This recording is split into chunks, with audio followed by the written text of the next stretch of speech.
Welcome to the JP8 Report, episode 262.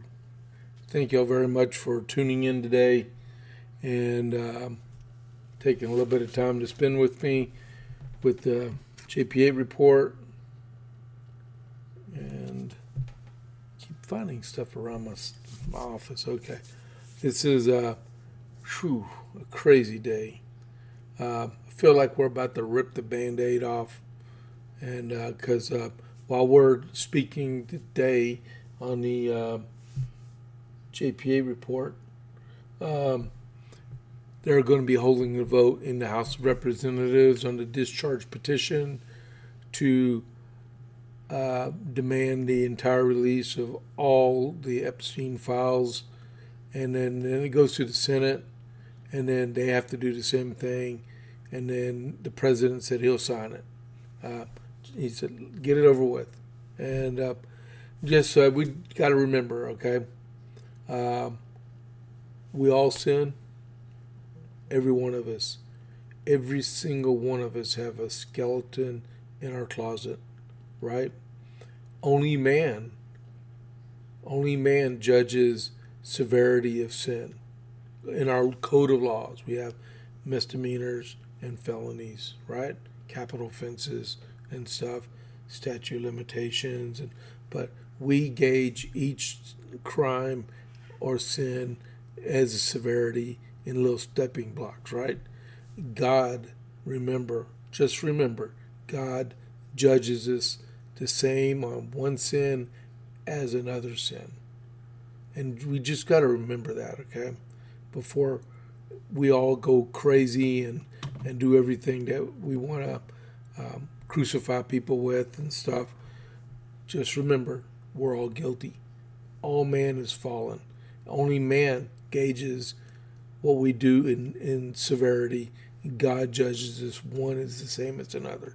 All right, and but we gotta deal with this and get it over with. And I know this is my JP8 report. I have a format I usually follow, but I'm going to get to that right as we speak and get started. Sorry about the translucent. I'm not Invisible Man. It's just a matter of time I get finished with this new studio. What I did was my camera up here, I moved it because I had a cat got behind and I built a barricade, and I think I moved my camera too much, but I might try to fix it, but sooner or later I'll be in my studio. All right. So welcome to the JPA report. Thank y'all for tuning in today. If you are a new follower of the JPA report and you have not clicked, hold on, I gotta check something else. I hate these things. Okay. Should be working. Okay. Well, okay. So I know I'm doing good. All right. So if you are not a present follower of the JPA report, please click that follow button. I have 99 followers.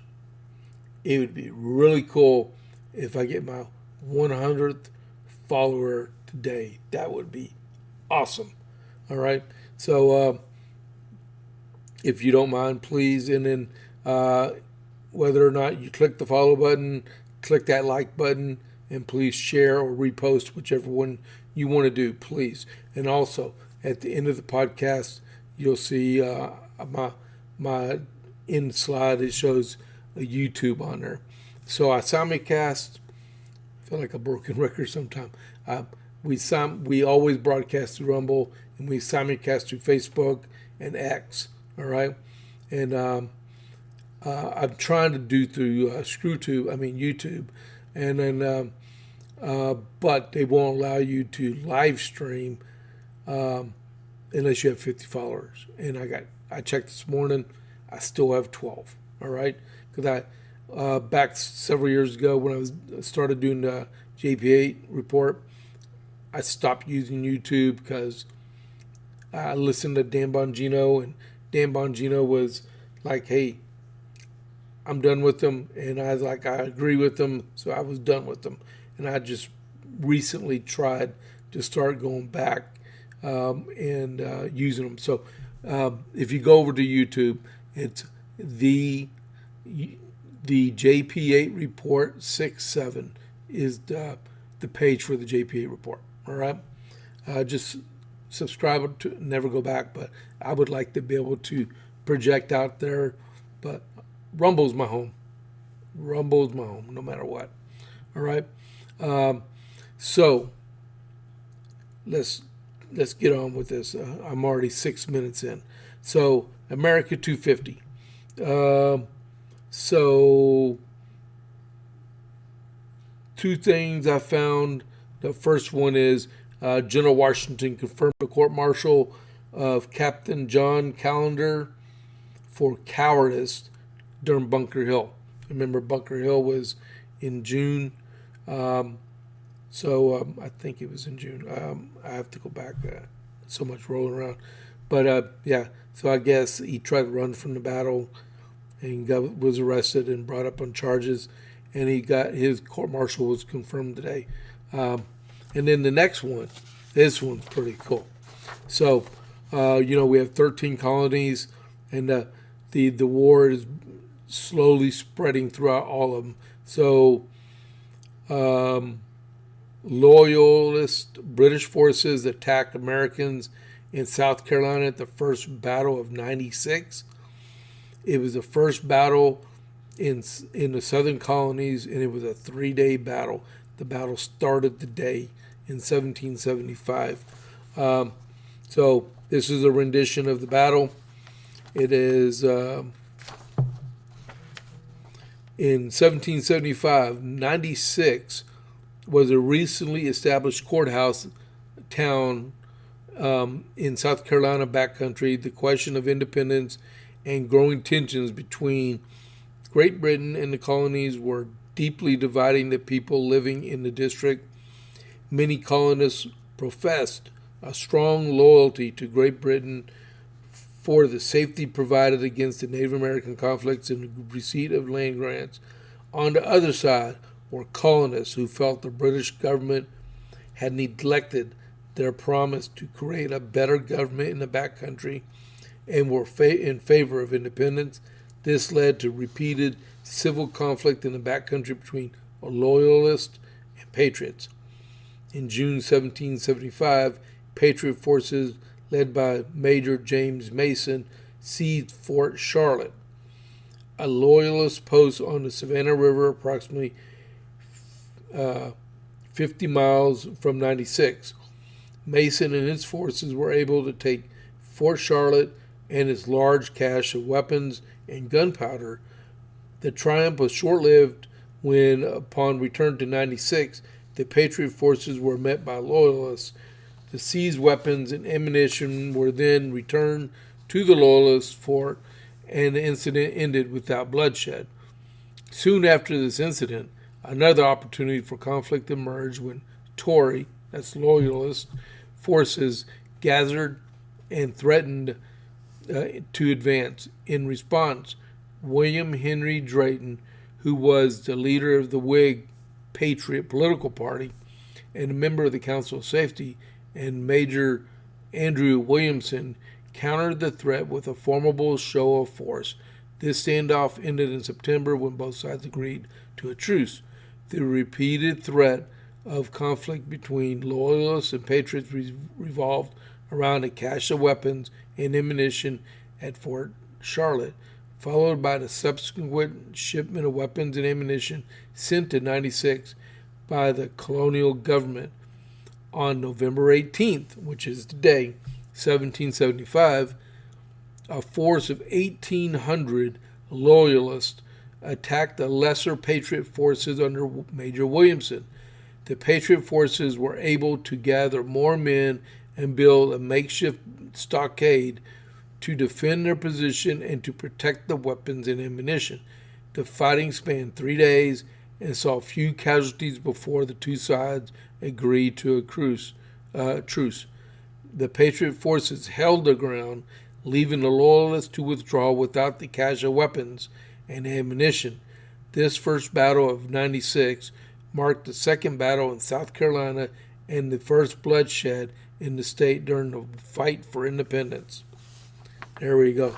Reminds me of the battle, the movie The Patriot, because that happened in South Carolina also. So that was the Battle of 96, the first battle of 96, and it was the first major confrontation between Loyalists and the Patriot forces. So that happened 250 years ago today in South Carolina. All right. So we got a few viewers. We still got 99 followers. Come on, give me that 100th follower. All right. So next up is talk about my buddies at the Dalmatian Texas Burgers. Today's Tuesday. They're open, right? And they make homemade smash burgers and dogs in Copperas Cove, Texas. All ingredients are homemade, including their buns. They are open 11 to 2 and 5:30 to 7 unless they sell out. And they're located at Town Square behind bushes on the west side of Copperas Cove. And then I like the Armadillo Burger. It's on the far left on the menu here. All those single patty burgers, no matter which one you get, are the same price unless you do an add-on to it, okay? And you see the dogs and the desserts and stuff, all right? So if you're in Copperas Cove or close to Copperas Cove, that's the go-to place to get something to eat, all right? So onward to the rest of the JP8 report.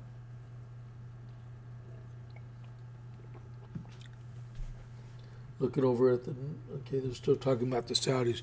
The president was just talking about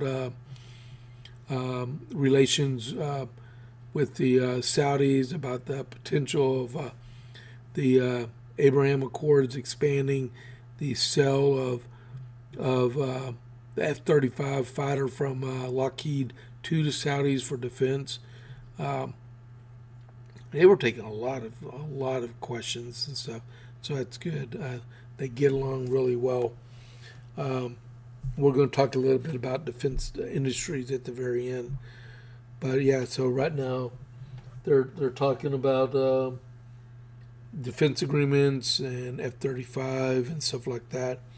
And like I said at the beginning, in about 30 minutes, the House is going to have that discharge petition vote. Okay, so I heard two things. I heard there's not going to be unanimous. There's going to be some Democrats not want to vote for it, some Republicans not going to want to vote for it. And then I heard a little while ago it'll be pretty much unanimous across the board. Okay, we'll see when the vote happens. And then we'll see what Leader Thune wants to do in the Senate. Okay, it might be the same thing. But the president said yes to the release. He'll sign it. I'm wondering if it doesn't make it through the Senate, is he just going to arbitrarily just do an executive order and say, I demand they be declassified and released to the public. Do not pass go. Do not collect $200. Let's just rip the Band-Aid off and do it and get it over with and get back to what we need to do in our country, which is to save it, to keep rebuilding what was torn up through 4 years of non-action and socialistic policies in our country. We've got a country to save, and these distractions are destroying us from within our party and the Democrats' party. So, I mean, that's really all I really want to talk about with the Epstein junk. Let's just get it over with, okay? If the Democrats, if there was anything in there against Trump, you had 4 years of Biden to get that thing all out and open, and it never went. And then you had 4 previous years of Trump where they could have blackmailed the man and got him out of office. Nothing came about. So, is this a nothing burger? Come on, we got better things to do, all right? So let's go on. In Dearborn, Michigan, this is the stupidness stuff that keeps happening in our country. Okay, in Dearborn, Michigan, the mayor Abdullah Human, he he lives. He's the mayor of Dearborn, and they have for decades been doing the Muslim 5 calls to prayer. It's called a FAJR, FAJR, right? And by tradition, an imam or whoever turns on a loudspeaker or goes to the top of a mosque and sings the call to prayer, right? And so in Dearborn, Michigan, there's an ordinance on the books. It says in the nighttime, there's an ordinance that says all noise can't be above 60 decibels, right? And there are residents that keep making complaints and nothing ever happens. And I understand we have the freedom of religion in our country, but you still have to maintain your society. If a Christian went out and started yelling and screaming, street preaching, holding up signs, because I know people do street preaching, which is cool, but you don't see them out there with blowhorns and pronouncing it across the street and stuff, right? Well, same thing up there. So their decibel level is 60 decibels. Well, there are residents who have been measuring the decibels of the sound coming from these mosques early in the morning and late at night, and they're coming in at over 70 decibels of sound. I was going to give you an example of what 70 decibels sound like, but I don't want to blow my microphone. But the mayor the other day said it is not an issue. It is not an issue. So their code compliance doesn't enforce our laws, because that's exactly, or their police department, because it's a Muslim. I think this is the same town that put Arabic writing on their police force patches, right? The law is the law. If the law says 60 decibels and below at night, it should be 60 decibels and below at night. Not 61, not 65, not 70, not 75, but 60 and below. All right? I'm sure all good Muslims know that at 5:15 or 5:20, depending on when sunrise is, because they gauge their prayer time when sunrise is supposed to be at, right? All good Muslims that go to their time of prayer are going to go to or know when to show up at the mosque, right? All right? So be it. President Trump yesterday was saying that by the middle of next year, if everything pans out right, with certain Supreme Court rulings and more money coming in, they're going to be able to do that dividend for the tariffs, which right now in the FY25 we earned $215 billion in tariffs throughout the fiscal year. So far in October, it was reported that we received another $37 trillion. So that would put us at $250 billion right now. We're almost through November, right? Look at it like this. I saw a graph yesterday, and I tried to drag it so I could use it. I couldn't do it. It was protected on that website. I think it said for us to be able to do the $2,000 checks on people that make $100,000 or less, it would take, I think they said $300 billion or $600 billion, one of the two. And we'll be at that level anyway by July anyway.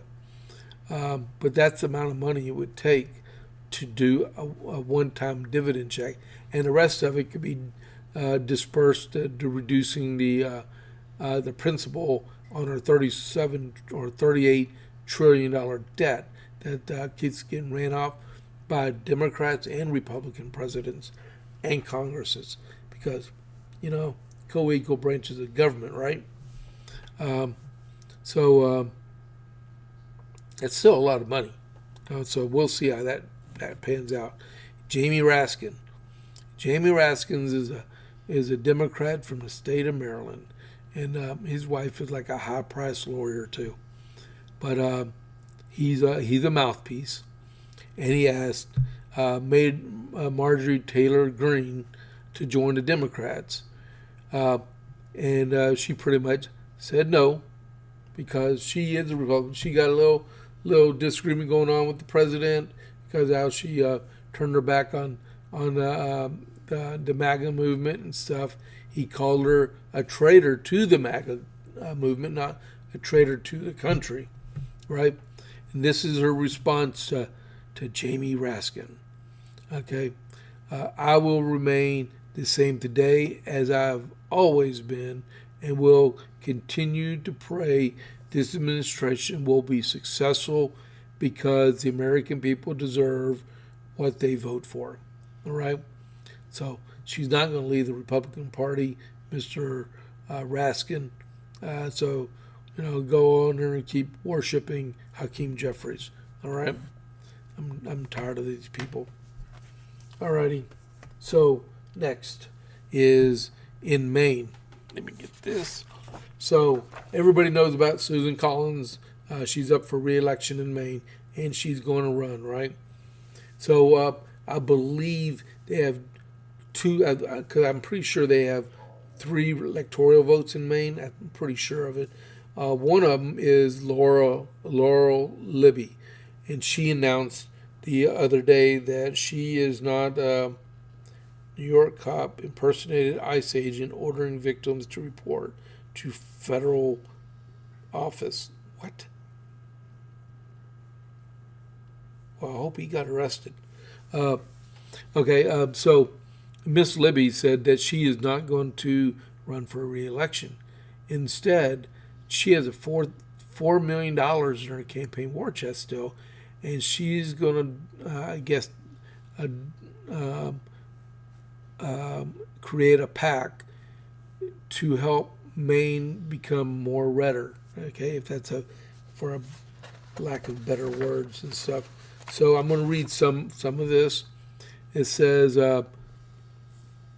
Maine State Representative Laurel Libby, a Republican, announced Monday she will not seek re-election in 2026, instead partnering with the Sentinel Action Fund, a conservative super PAC, to support Senator Susan Collins and other Republicans in the state as part of a launch of a new network of organizations. From Fort Kent to Wells, there is no doubt that Maine is uniquely a beautiful state, but its true strength is its people who are hardworking, independent, and full of grit, Libby told Fox News Digital. Everywhere I go, Mainers tell people they're frustrated with the challenges our state faces, but uncertain of how to make a difference. I'm launching Lead Maine to help bridge that gap and empower more Mainers with the tools to shape our state's direction and ensure we have strong leaders at all levels of government, from the Senate with Susan Collins down to state and local levels. That's sort of like what I do with the Copper's Cove Conservative Club. All right, get the low-density voters out there, low-density elections and stuff, and build up from there. It says Libby's organization will aim to educate and mobilize grassroots Maine residents and push for the state to be more conservative, in which residents, families, and businesses can thrive. According to the lawmakers' press release obtained by Fox News Digital, among the organizations will be a 501c4 nonprofit and a state PAC with an overarching communication network, according to the release. Each organization will be dedicated to a different part of the political process to ensure conservatives can use the various tools to engage and mobilize Maine residents. Awesome idea. Awesome. And it said also that she is partnering with the Sentinel Action Fund to create Lead Maine Committee, a federal super PAC in which conservative grassroots network will be used to reach voters to run in an effort to turn out supporters for Collins' re-election next year, as well as other Republicans in future elections. And then she is going to invest more than $4 million to support Collins' re-election. All right, that's pretty cool. The Sentinel Action Fund backing Collins represents the group's first endorsement for 2026 midterm election. In 2024, the Super PAC, the Sentinel Action Fund, endorsed and supported Senators Dave McCormick, freshman senator, Tim Sheehy, another freshman senator, and Bernie Moreno, another freshman senator. So she is taking the next course of action to get engaged, to get voters out there, to get elected, get more Republicans elected to the Senate and to the House. All right? That is a really, really good idea. Breaking news. Hold on. Saudi Crown Prince ups committed U.S. investment to nearly $1 trillion. I heard the president talking about that a while ago. So initially the Saudis were doing $600 billion, and the Saudi Crown Prince just announced that, no, really, it's $1 trillion, not $600 billion. So we got a plus up in funding. That's really good. It helps us out. All right, we got that done. The president also is favoring renovating the Obamacare system because it's so good for nothing, expensive out there. I don't have to worry about Obamacare because I have TRICARE. I'm a retiree. So that's it. But it costs, hope you're sitting down, it costs about $700 a year to have TRICARE with no deductible for doctor visits. Our copays are, I think copays are $30, I think. And medicines are free. And then I use the VA also. But I understand people out there because I have kids that have medical insurance too. I think 2 of them have not Obamacare, but they have company supplied medical care where they work at. I think all 3 of them do. I'm pretty sure. Oh, cool. Package has been delivered. Oh, cool. So we ordered some Blackout coffee, compliments of watching Graham Allen show. So we made that choice to go ahead and get some Blackout coffee. And then we got First Cup coffee. My wife wants to try both of them. It's a free ad, I guess. But we want to check to see which one tastes better and then go with the one we like. Or order both, right? Okay, so back to Obamacare. So the president said he's holding private discussions with Democrats on a proposal to replace Obamacare by providing Americans with direct financial support to purchase their own health insurance. Trump described the idea as a response that he views as excessive profits in the insurance industry. Boy, is he correct or what about that one? Saying companies have been stock is up over 1,000% while taking in hundreds of billions of dollars. In his remarks, Trump said the concept emerged during a recent government shutdown. I've had personal talks with some Democrats. I can't tell you who they are. I just don't want to do that. It's not fair to them about paying large amounts of dollars back to the people. Trump added that the financial gains of insurance companies prompted him to look at the alternative. Trump, insurance. He said, "quote The insurance companies are making a fortune. Their stock is over 1,000% over a short period of time. They are taking in hundreds of billions of dollars and not putting it back. Certainly not like they should. They're making these hundreds and hundreds and hundreds of billions of dollars in profits, and they keep raising the deductibles of all their clients, right? And then they say, "Oh, we're not going to cover this. We're not going." But they got hundreds of billions of dollars of profits. This is after they've diverted money to like R&D and stuff like that. All their little investments in their lawyers for lobbying on the Capitol Hill and stuff. That's my take on that so far. Trump explained how the proposal developed. So when I see this, and when I've seen this over a pretty short period of time, I said, why don't we just pay the money directly to the people of our country and let them buy their own health insurance? And he said the idea gained traction quick. What else is there? According to Trump, the plan would take money that currently moves through the insurance system and direct it to individuals and said, people love it. We're going to take the money. Well, if it gets approved, everything's got to go through Congress. Remember that, right? We're going to pay it back to the people of our country to go out and buy health insurance. Trump said the funds would be provided in multiple formats, including health accounts. Now they can put it in their own health account. We can do it a lot of different ways, but they buy their own health insurance. He added that individuals would be able to negotiate their own prices, and that limits would be placed on the accounts to ensure money is used for appropriate coverage. I like this idea.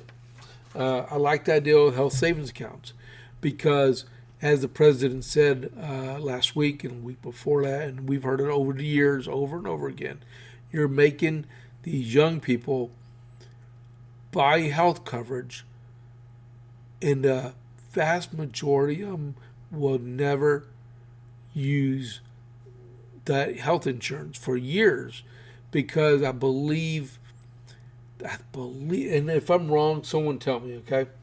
I believe it came out that 25% of your health spending is spent on the last 2 years of your life. All right? So as you get old, like I'm 57, I'm kicking dirt right now. Some instances I'm older than some of that dirt. But so 25% of your healthcare spending is spent on the last 2 years of your life. So you have the average American pretty much probably lives between 70 and 85 years old. Okay, well, we'll make it 75 to 90. Okay, somewhere in that vicinity because God only knows how long we're going to be here. Okay? So you have this young person. We'll take Rachel, my daughter, one of my daughters, right? And for 75 years or whatever, she spends $10,000 a year on health insurance, probably more than that, right? And never gets anything out of it, except for Mr. CEO Bigwig counting his dollars because that's pure profit, because she's never seen a doctor. She has no need to see the doctor, right? And countless millennials and Gen Zs, in some instances, Gen X like me, we don't see the doctor. I do. I'm an exception to policy, I guess. But why not take that money and get your own insurance policy, put it in, then the residual, keep it in a health savings account, so when you got to go see the doctor, that money is there to pay that deductible. And at the same time, it's a fixed savings account where it won't lose its value. So it's one of those, it won't go down, but it can go up type deal. Okay, you freeze it, right? to protect the person with that. I think it's a really good idea. I think it is. I lost someone watching, so I guess they didn't like that one, or boredom. But it's medical stuff. We all got to see it. Let's see. The president is going to sue the BBC for defamation for $5 billion. And I wouldn't doubt if the ABC, which is the Australian Broadcasting Corporation, is going to suffer the same fate because they did the same exact thing as the BBC did also. So, more money for the, what do they call that? The ballroom, the East Ballroom, or toward the presidential library, right? Senator Duckworth. So remember last week, one of Senator Duckworth's staffers got caught playing lawyer and left the state to go somewhere. I think she went to Missouri because Senator Duckworth is out of Illinois. Well, one of her staffers decided she wanted to play lawyer, went to Missouri and represented an illegal alien at an immigration court. Well, she's in trouble, and now she's unemployed because Senator Duckworth did the right thing and fired the lady. All right? So, go on.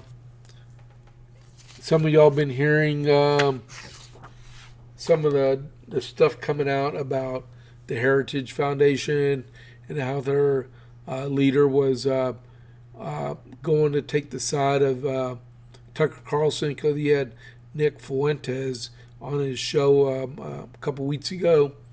Another conservative decided he does not want to have nothing to do with the Heritage Foundation and resigned.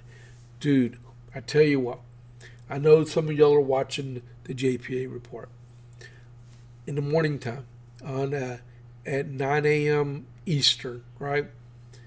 The Graham Allen Show. Oh my goodness. It used to be called Dear America. They just rebranded it to Graham Allen Show. This morning, he blew his whole format up and said, we're just taking calls. They talked about America First and the MAGA, and it said anyone that disagreed with me, call in. They had lots of phone calls. There was about that, Nick Fuentes, Candace Owens, Epstein. Oh man, they went a whole hour.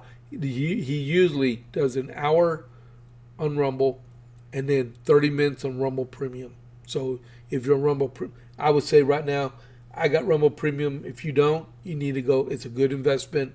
It costs like $120 a year. All right. And I pay more. Because I do podcasting, I pay $25 a month. So $25 a month, that's $250. That's $300 a year I pay for Rumble because I do my Bible podcast I do every morning called Now for the Good News, and then I do this, right? Yeah, he went the whole hour and a half, not even did the Rumble Premium. He kept it where the average normal Joe doesn't pay nothing for Rumble could actually call in and talk to him. It was a lively conversation this morning. You should have, So the Graham Allen Show at 9, right? And then Chad Prather, he lit into it. He was preaching pretty much on his regular podcast. So at 8 a.m. Eastern, Chad Prather does Before the Noise, right? And it's on the Chad Prather channel. And then he has his regular one at 11 a.m. Eastern. Yeah, 11 a.m. Eastern. I have to convert time zones and stuff.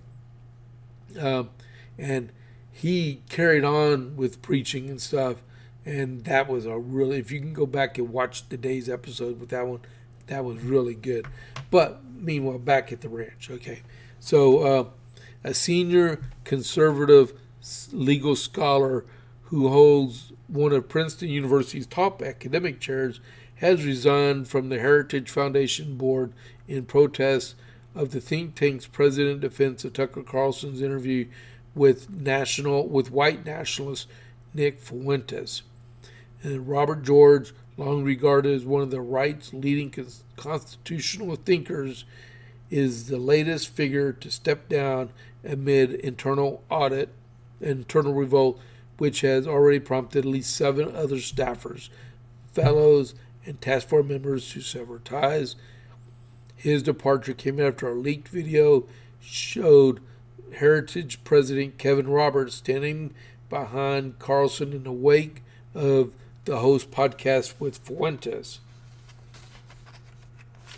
And then he said, I have resigned from the board of the Heritage Foundation. I could not refrain without full retraction of the video released by Kevin Roberts, speaking for and in the name of Heritage on October 30th. George wrote in a Facebook post announcing his departure. He said, although Kevin publicly apologized for some of what he said in the video, he could not offer a full retraction of the content, so we reached an impasse. You will never see Nick Fuentes being praised in this podcast ever. All right? Ever. I will not have someone part of this show like that. He says George's exit is late. Okay, he's gone, and I understand. So, yeah, people like that don't deserve to have an audience. I'm not saying they don't have the freedom of speech, but not on my medium at all. Right? So we'll go on. I did say this a little while ago with the U.S. is going to sell F-35 fighters, the 5th-gen fighters, to Saudi Arabia. Hopefully it's not the exact same technology that we have in our F-35s for our protection, right? It's like having a kill switch, so they can't really do anything against us with our own equipment, all right? We'll see. Okay, commercial. So, and the next thing I wanted to discuss is, in New York and in Florida, there's a political situation going. So in Florida, you have Ron DeSantis that is term limited. So in 2027, January, he's got to step down, right? So Byron Donalds has already announced, very highly qualified congressman, very smart, very educated, very wise, with the full endorsement of President Trump to be the next governor of Florida. Well, on the other side, you have Jay Collins. I've met Jay Collins, right? Jay Collins is an Army retiree, he's Special Forces type. He's an amputee, right, from combat. So, but he's a state senator. So when we had a big change out in administration, an opening came up on the lieutenant governor's side, right? Because the lieutenant governor went somewhere in the Trump administration, and Governor DeSantis appointed Jay Collins from the state senate and put him in the lieutenant governor's seat, right? He can run for lieutenant governor if he wants. That's no problem. Both of them are good, highly qualified Republicans and MAGA people. Unbelievably qualified, right? And so Jay Collins was asked, is he running for governor? And he gave the political thing. Well, I'm thinking about it. We should have a decision coming out really soon about it. Which is, key word is that I'm going to run. Federal judges block Texas from using redrawn congressional map. Oh my goodness. That is big news, and I'll have more on that tomorrow. But that's going to go to the Supreme Court. It's probably a Biden. You'll see in just a minute. But these people, they don't like Republican stuff. They fund Democrat appointed judges, and they get their court cases heard through them, and that's probably what happened. So instead of destroying the Republican Party, what probably needs to happen is, please, Senator or Lieutenant Governor Collins, just file to be the lieutenant governor and let Byron Donalds run to be the governor, okay? Both of y'all are going to get elected, all right? We don't need more infighting in the Republican Party. And the same thing up in New York. You got Elise Stefanik. I saw a poll this morning. She is making headway way against Kathy Hochul. Kathy Hochul is going to get beat, definitely. Then why is man, I wish I could get that. It keeps coming across my screen and stuff. Well, why is Mr. Blakeman, his brother's Brad Blakeman, but his name is Bruce. Why is Bruce Blakeman considering running for governor on the Republican ticket against Elise Stefanik, when it looks like Elise Stefanik is going to have no problem beating Kathy Hochul? And you have a known conservative that will do really good things in the wake of Mondami running. And, look at it like this. Okay. So Bruce Blakeman is the county executive. That's like a county judge here in Texas of Nassau County. That's on the outskirts of New York City, right? Why did Mondami get elected in the first place, right? So you got to look at it that. You need good, positive Republican leadership in and around New York City to save it. And they're going to send a lady from upstate New York, from Utica, right, over to Albany to be the governor, Republican governor, so they can save the state before Mamdani destroys in essence of New York City and puts the finishing touches on New York. Leave well enough alone and let Ms.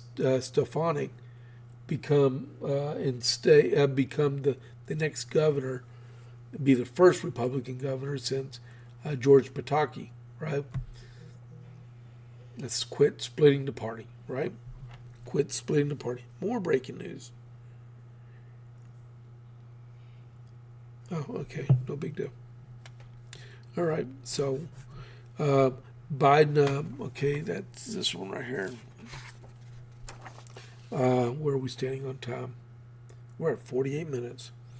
Okay, so the next is a Biden-appointed judge from 2022 named William Fitzpatrick, right, orders the Department of Justice attorney, the prosecuting attorney, to give secret grand jury testimony to the defense, because he is accusing the prosecutor of misleading the grand jury. The grand jury can indict a ham sandwich. It can take anything to indict a person before a grand jury. All this is these liberal justices. That's why I keep saying we need wholesale renovation of the judicial branch, because it's too political. This came from Fox News. A judge on Monday ordered the Department of Justice to hand over grand jury material to former FBI Director James Comey, an unusual move that the judge said was necessary because the department's highly unusual activity during the secret grand jury proceedings. Magistrate Judge, Biden appointee, William Fitzpatrick, scolded the DOJ in an order for what he said was a glaring mishandling of evidence presented to grand jurors and possible misstatements by the case's lead prosecutor, Lindsay Hallahan.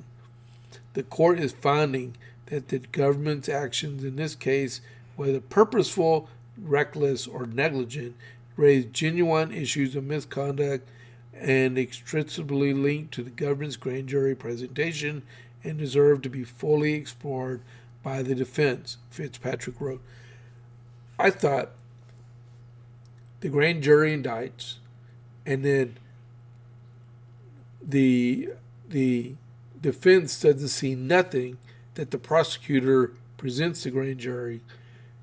After the indictment, they go to court, they get the jury, and then the prosecution presents its case, defense presents its case, the prosecutor rebuts with closing arguments, and the defense rebuts with its closing arguments, and the prosecution presents one more time their closing arguments, then it goes to the jury. What in the world does this judge think he's doing? Did he go get his law license out of a Cracker Jack box? This is some of the junk that keeps coming across our country. It's just splitting our country apart. Hold on just a second. I'm losing my voice.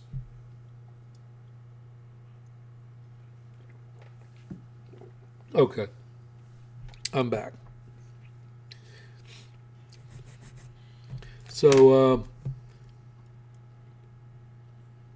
defense federal court says do not restrict the... Oh, yeah.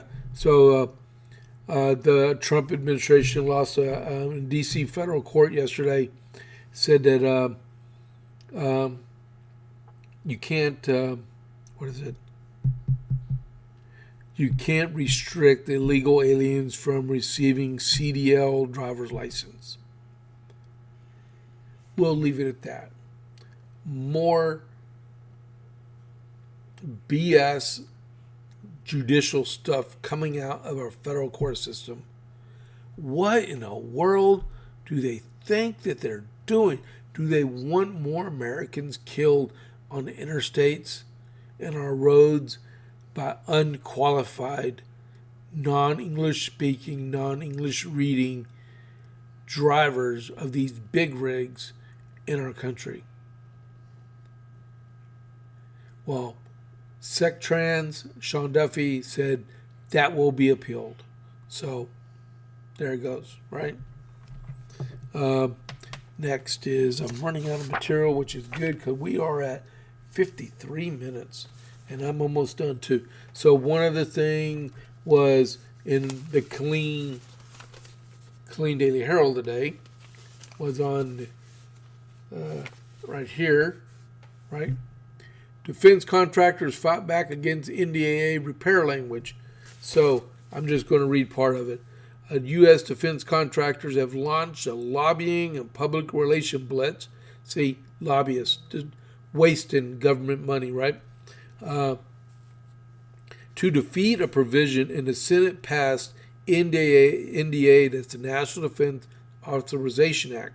That's the authorization bill for parts of the Energy Department and all the Defense Department. That would set strict new rules for how the Pentagon accesses their intellectual property.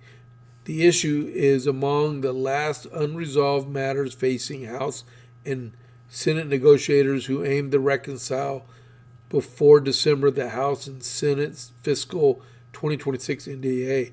The Senate's so-called right to repair provision states that the Pentagon may not, with certain exceptions, enter into a contract unless the deal requires the company to provide the government with the data needed to operate and sustain the equipment. That data means a lot to contractors because it is worth many billions of dollars over time. To a service member, which I was, it means a lot. Being able to fix a weapon can mean the difference between life and death, and the cost of such repairs are a major driver of defense budget growth, experts long said. Let that sink in. I don't know if the people that are watching have ever been in the military, but what drives you nuts is when something breaks and your maintenance officer says, Sergeant Pierce, you're not authorized to repair that. But Sergeant, I know how to fix it. But you're not authorized to open up that piece of equipment. It has to be sent to direct maintenance, and a contractor's got to fix it. But Sergeant, I can fix it right now. But see, it's all about the Benjamins. It's all about it. We have like a $980 billion defense budget, and we keep spending more on these contractors that all they do is suck money out of the government coffers.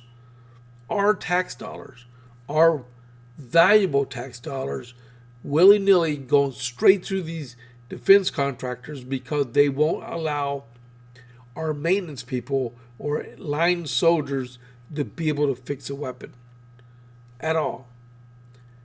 We'll just take in instance an M4. You have a guy that's qualified armor, right? And he knows how to fix his weapon system because he's good. But something needs to be tweaked on this M4. The weapon has got to be boxed up and sent to a contractor so they can do it and then send it back to you. It don't make sense. It's a waste of money, right?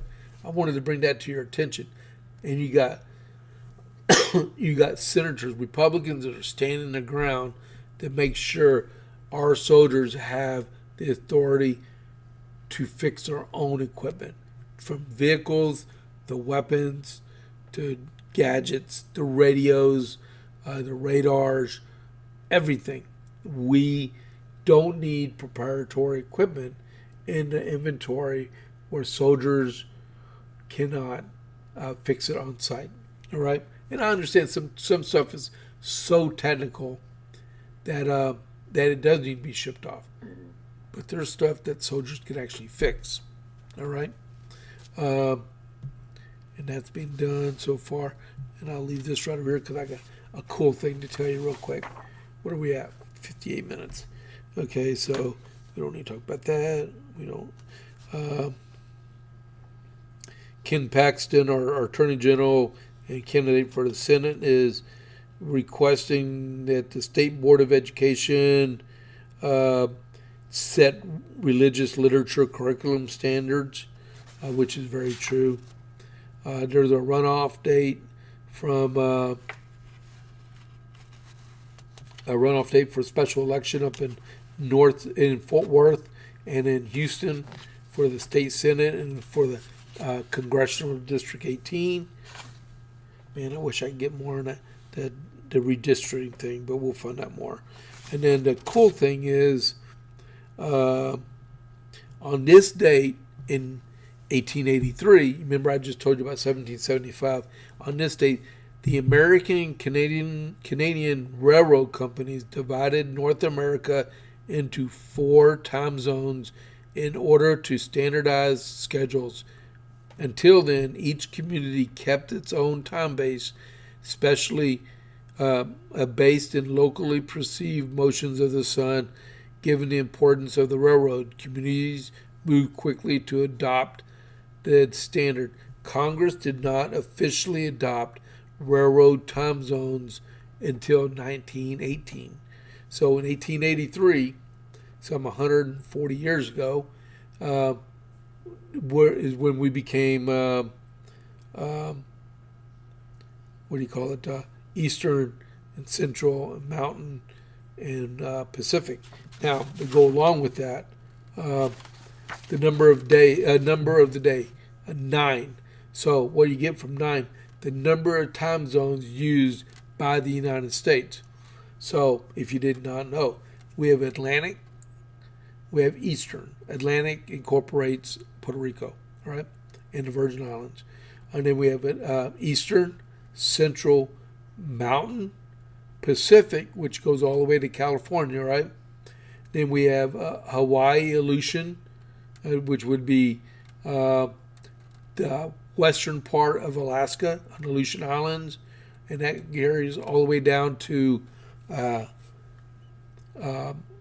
Hawaii. You have Samoa, and then Chamorro. Chamorro is Guam. Those are the 9 time zones we have in the United States. All right, and there was an unscientific poll on the Texas scorecard. If you had to vote today on the primary for state controller, between Christy Craddock, Kelly Hancock, which is the current, he was appointed there, and Don Huffines.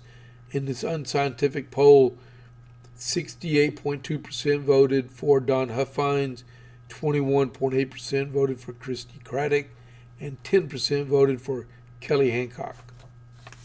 Pretty neat, huh? All right, do I have anything else? Nope. All right, so what are we at? We are at 1 hour. Wow.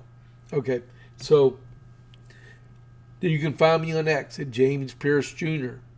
You can find me on Facebook at James A. Pierce Jr.